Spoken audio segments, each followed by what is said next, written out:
International Securities Watchdog, International Organization of Securities Commissions, or just call it IOSCO, unveiled the first global approach to regulating crypto assets and digital markets, being concerned about last year's collapse of the FTX exchange, leading to consumer protection apprehension. The industry, which typically only has to comply with anti-money laundering checks, has been calling for a global approach to regulation as different jurisdictions follow their own rules.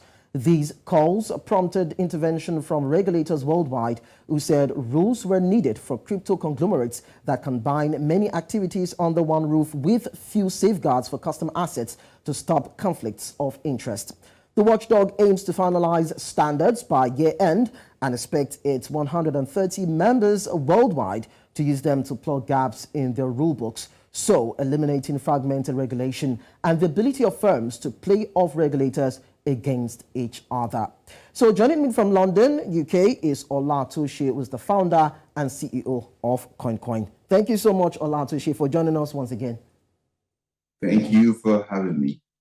Now, we've had discussions over and over again where our financial experts and, of course, investors have talked about the need for regulation for the crypto world. So now that we're having new rules coming on board to regulate these activities, one question that begs for answer is, why did it take so long for this set of rules to come up? And of course, what are the implications as regards these rules in terms of what it sets to achieve? Well, with regards to why it took so long, I think it's really just an understanding of the industry, what it represents, who it's for, what the, virtual asset services, who they serve. And there wasn't really much understanding in the earlier days. If you want to go maybe as recently as 2017, for example, it was largely a retail-focused market.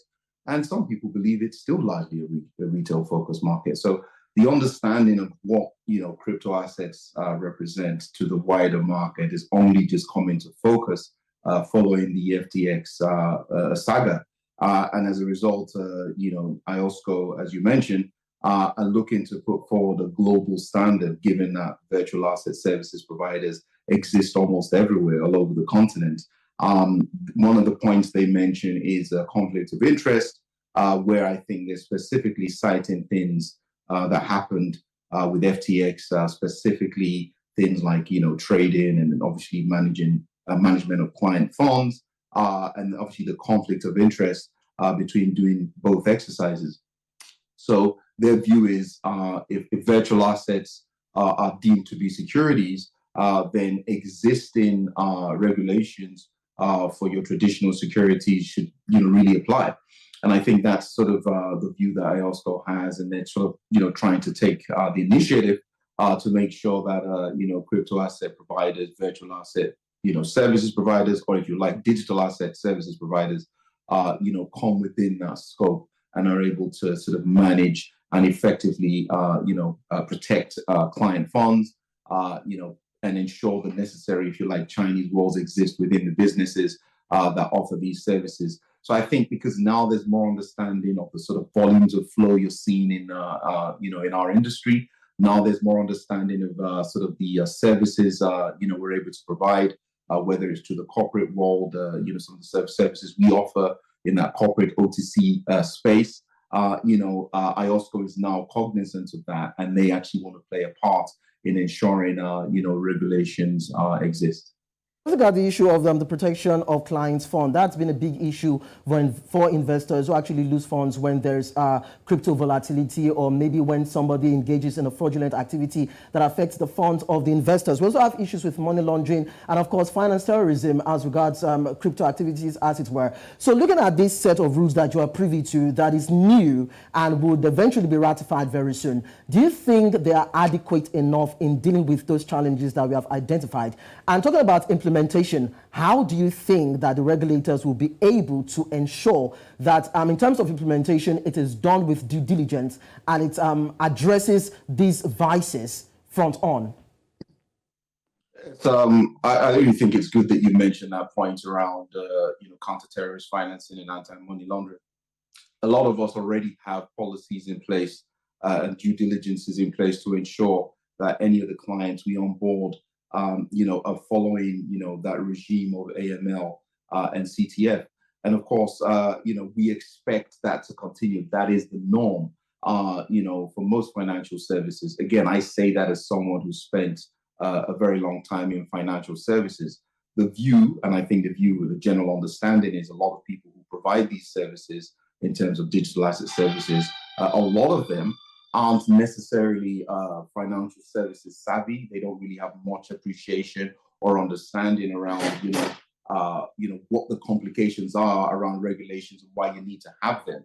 So I think IOSCO is looking at this and saying, hey, we need to put our arm around this. We need to make sure it's managed properly. How do you manage it properly? If you think about it, from the perspective of how do we ensure that virtual asset services are actually, or companies who provide these services are actually in place, they put the necessary, controls in place.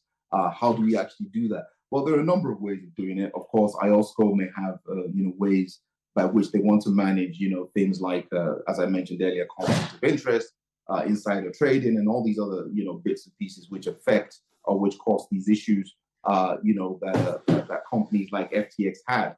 But the bottom line still is, there has to be a way to do it. And if you look at what some of the other regulators are doing, if you look at ESMA, it's the European regulator, they've introduced MiCA, which is the markets in crypto assets, markets or securities in crypto assets place. And the view there is to, provide or use sort of existing regulatory approaches as they apply to securities, in traditional finance and traditional banking, and sort of bring that over, things like the travel rule. Of course, the Financial Action Task Force has that in place already.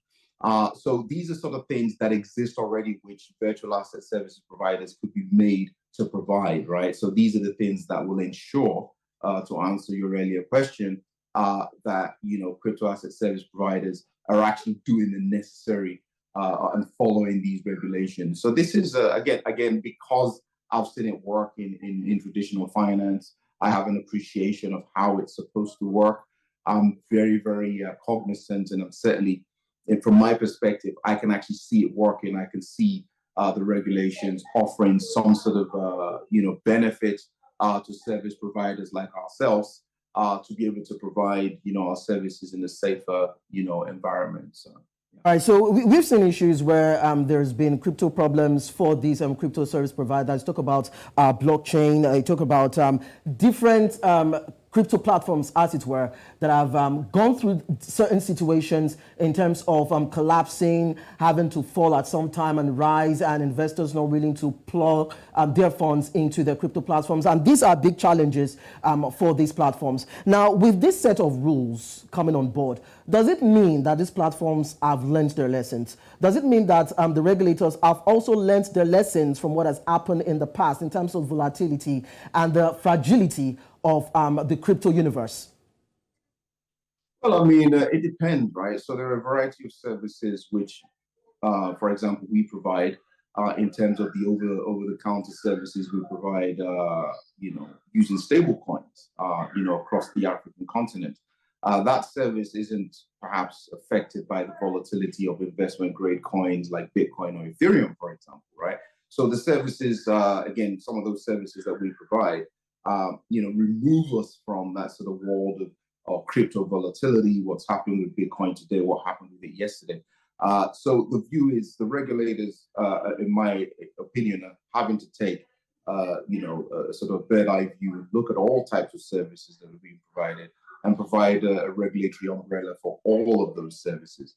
With regards to the volatility, well, I mean, everything's volatile, right? Regardless of the type of security, right? It could even be, local currencies which are affected heavily by inflation, for example.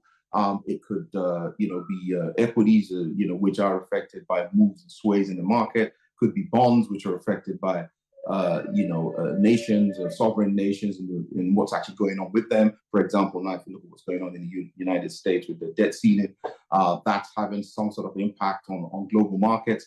So, global markets will always be impacted by one thing or the other. So it's not necessarily to do with the volatility of crypto itself. It's more to do with, the risks which are inherent in trading any type of asset, whether it's obviously crypto is deemed as a security, as a security, or even if it's deemed as a currency, if you like, right? There are always risks associated with trading them, with the movement of value, and understanding who's actually doing the trading, and whether those who are doing the trading or exchange of value, if you like, whether they have an appreciation of what they're doing. So a lot of what we apply in the existing industries, a lot of what we've learned over decades of actually doing a variety, in traditional finance, a lot of what we've put in place in terms of regulations, in terms of controls in traditional finance, I think apply and should apply with crypto assets, regardless of the volatility. And of course, if you trade any product which is volatile, you can be expected to, you should certainly have some knowledge of what you're trading, and that should be part of the regulations, of course. And at the same time, you should sort of have, whoever's providing those services should have, a modicum of, responsibility to say, hey, if you're going to trade Bitcoin, you need to have some appreciation of this is what's going on in that space. Here is what you need to know. Bitcoin, for example, could be volatile. If you decide to trade, you may lose your funds. Please be aware of this, right? That's one side of what I think regulators would expect. On the flip side, there's need to ensure that, whatever companies are doing, there's a clear separation between, client funds and company funds, a clear separation of, proprietary trading, for example, of crypto assets by certain companies, and of course, what clients choose to do. And there's also a view of, who is the client? Are we talking about retail clients? The regulators that apply to them will differ considerably from regulations which will apply to institutional clients and what they're trying to do with crypto. So these are the sort of things that, I expect, the regulator to bring into focus. And I personally think it's very encouraging what IOSCO is doing. And I also think, again, in line with what ESMA introduced last month in April with MiCA, I think that's also very encouraging. And it's good to sort of see these regulatory bodies coming into place to assist, say, firms like ourselves, protection for ourselves, of course, but also protection for, our clients. That it's very encouraging to see this sort of improvement in the crypto world. Now, we know that there are some countries who have been obstinate and have refused to accept and incorporate the crypto platforms or activities, as it were, into their financial system because, of course, based on the various things that you mentioned that has to do with volatility and the fact that people don't want to lose their investment. So now that we're seeing a kind of structure coming into place for the operation of these crypto platforms, do you see this as a sort of encouragement for government institutions, financial institutions across various continents now to see how they can accept crypto and, of course, include it into their financial system? Yes, of course. It's encouraging, again, like I say, with what, the European-wide regulators doing, it's certainly encouraging. But we also see a lot of, nations, in Europe, especially, who we feel are well ahead. Certainly, perhaps more progress has been made in Europe and Asia compared to North America. It's encouraging to see a lot of, the nations sort of coming together, or even working on their own, and coming up with, controls and regulations for crypto asset firms or firms who wish to provide, digital assets or any form of service, whether that service is being provided to the retail place or to the institutional place where there's obviously expected to be more understanding.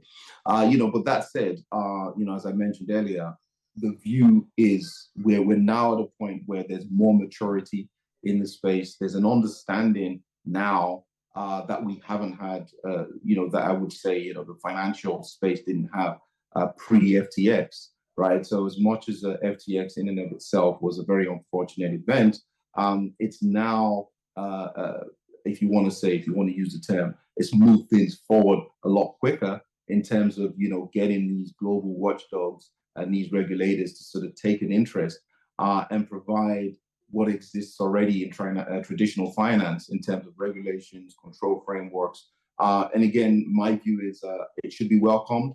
There is obviously a view to perhaps use decentralized forms of control, to provide, if you wish, some sort of regulation for cryptocurrencies. But I think what we already know in terms of the traditional finance and how financial, securities or any sort of financial assets are managed, I think what we've already learned over the decades gone by in traditional finance should still apply. We should still look to what we already know, problems we've solved already. We should still look to bring those sort of controls and that sort of framework. We should still look to bring that with to the digital asset space. And I think that's what IOSCO is kind of looking at. They have a good view given, their member base, especially with the GEM, on the emerging market perspective, where a lot of emerging market countries are members of IOSCO. They're looking at that sort of cross-border view. How is that going to be managed? Would they perhaps look to introduce, a travel rule, if you like? Would they perhaps look to, manage sort of the cross-border, transfer of value that we see with digital assets? I mean, it's a great idea, right? And again, for protection of customers and then clients' funds, I think it's certainly something we should look at. It's something that should be welcome. And of course, as we evolve, as the industry evolves, if we get to a point whereby we're able to, use technology to provide a sort of decentralized, control, whereby it's, as you mentioned earlier, the sort of elements of fraud which we sometimes see in this industry, we could be protected against those sort of things. That's also something which I would say, we can look forward to having in the future. But for where we are now, where we stand right now, I think the focus should solely be placed on bringing together, the control frameworks that we understand in the financial assets space, applying it to cryptocurrencies, and taking it from there. I think there's a lot of value in doing that. Thank you so much, Ola Atose, for joining us. We are hoping that with the new set of rules coming on board, it will spring forward a new revolution in the crypto world where people will be safe in terms of their funds that invest into these different platforms. We appreciate your presence. Thank you very much. You're welcome.